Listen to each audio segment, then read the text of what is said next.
काला सागर में रूसी मिसाइल की चपेट में आया है जहाज। ये बड़ी जानकारी सामने आ रही है। काला सागर में बांग्लादेशी जहाज पर रूसी मिसाइल गिर गई है। ये बड़ी जानकारी, बांग्लादेशी जहाज पर गिरी है रूसी मिसाइल।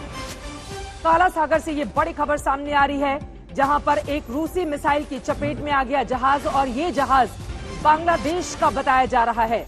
अब इससे कितना बड़ा नुकसान हुआ है इसका इंतजार है हमें, लेकिन यकीनन जिस तरह की स्थिति परिस्थिति बनी हुई है, न सिर्फ यूक्रेन के लिए बल्कि तमाम दूसरे देशों के लिए भी चुनौतियां यहां पर बढ़ती हुई नजर आ रही हैं। आपको तस्वीरें हम दिखा रहे हैं किस तरह से पोर्ट पर मिसाइल अटैक किया गया। एक यात्री की भी मौत की खबर है जहाज पर मिसाइल हमले में। एक यात्री, ये देखिए बांग्लादेशी जहाज पर गिरे मिसाइल, और उसके बाद इसमें एक यात्री की भी जान चली गई है। जो बड़ी जानकारी, ओल्विया पोर्ट पर मिसाइल अटैक किया गया रूस की ओर से, बांग्लादेशी जहाज इसकी चपेट में आ गया, जिसमें एक यात्री की काला सागर में जान भी जा चुकी है। ये बड़ी जानकारी निकलकर सामने आ रही है। जबकि सिर्फ यूक्रेन की बात करें तो अब तक 750 से ज्यादा 752 आम नागरिकों की मौत हुई है। यूक्रेन ने यह दावा किया है, जबकि 15 शहरों पर रूस के हमले का अलर्ट भी जारी किया गया है। बार बार हवाई हमलों का अलर्ट। कीव में, जो कि राजधानी है, 30 लाख की आबादी वाला ये शहर, जहां पर 90% से ज्यादा लोग शहर छोड़कर दूसरे हिस्सों में जा चुके हैं, वहां पर भी बार बार हमले लगातार जारी है, मिसाइल दागी जा रही है। ओलिविया पोर्ट पर मिसाइल अटैक हुआ है, जिसकी तस्वीरें हम आपको टीवी स्क्रीन पर दिखा रहे हैं। और इसी पर बातचीत करने के लिए दो बेहद खास मेहमान हमारे साथ स्टूडियो में जुड़े हुए हैं।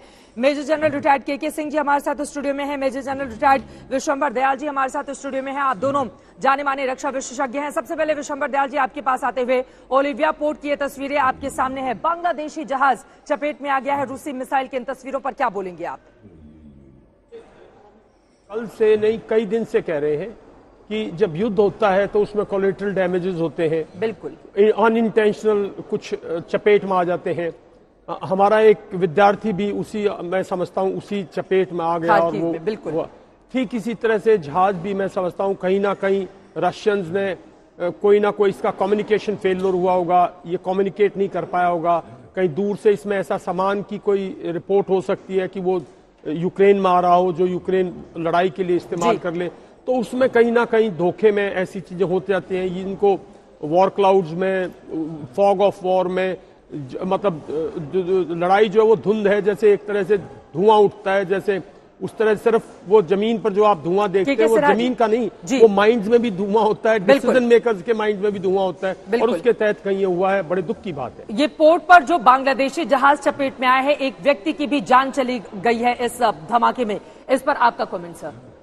देखिए चित्रा जी, आज 8वां दिन है और ये जो ब्लैक सी के ऊपर में रशियंस बेड़े अपने ऑपरेशंस को बहुत ज्यादा तेज कर दिए हैं, क्योंकि अब उनका, जब उन्होंने खैरसान को ले लिया, मारियोपोल को ले लिया, अब उनका है कि पूरी के पूरे ओडेसा को ले लें। तो ओडेसा में आपको 80% जो है वो रशियंस हैं, तो मोर और लेस ओडेसा उनकी तरफ अलाइंड है।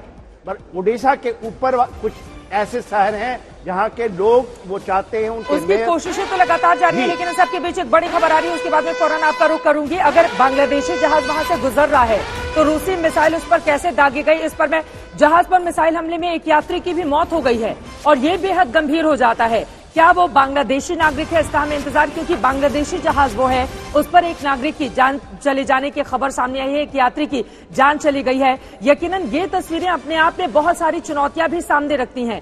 क्या पहले से इन्फॉर्म नहीं किया जाता है कि वहां से किस देश का जहाज गुजर रहा है? आप इस तरह से, आपका दुश्मन देश अलग है, लेकिन अगर काला सागर का इस्तेमाल किसी दूसरे देश की ओर से, और तमाम देश इस वक्त कर रहे होंगे, अगर वहां पर आप मिसाइल को टारगेट करते हैं और एक बांग्लादेशी जहाज को मार गिराते हैं और बाद में इसको फेल्योर या तमाम तरह की दूसरे बहाने बनाकर आप कैसे छोड़ सकते हैं? आपकी चपेट में एक तीसरा देश भी आ रहा है। एब्सोल्युटली। देखिए, आज से 3 दिन पहले रोमानिया का भी इसी तरह का एक जहाज पे एक हादसा हुआ था, वो दब गया, क्योंकि रोमानियन, जबकि वो नेटो के साथ में बोलते हैं कि उनकी है, मगर वहां भी कुछ नहीं हुआ जी। तो ये जो चीजें हैं, कोलैटरल डैमेज का हिस्सा आप इसको मान के चलें, या इंटरमिशन, वो पूरे ब्लैक सी के ऊपर में अपना दबदबा बनाना चाहता है। क्या वो जानबूझ, उसको पता है कि बांग्लादेश की इस तरफ से कोई पलटची नहीं होगी? तो ये एक तरह का कोहर्सिव मिलिट्री आप कहेंगे एक्शंस हैं, डराने की। ब्लैक सी में वो नहीं कहता आपने है बहुत sea बड़ी of बात Azov कही है। में। आपका जी। ये कहना है कि इसको पता है कि बांग्लादेश की ओर से इस पूरे मामले में किसी तरह का आक्रामक रिएक्शन नहीं आएगा, इस वजह से क्या वो आसान टारगेट है? देखिए चित्रा जी, 35 देशों ने न्यूट्रलिटी जाहिर की है। क्या बांग्लादेश उस 35 देशों में है? शायद मेरे ख्याल से नहीं है। नहीं है।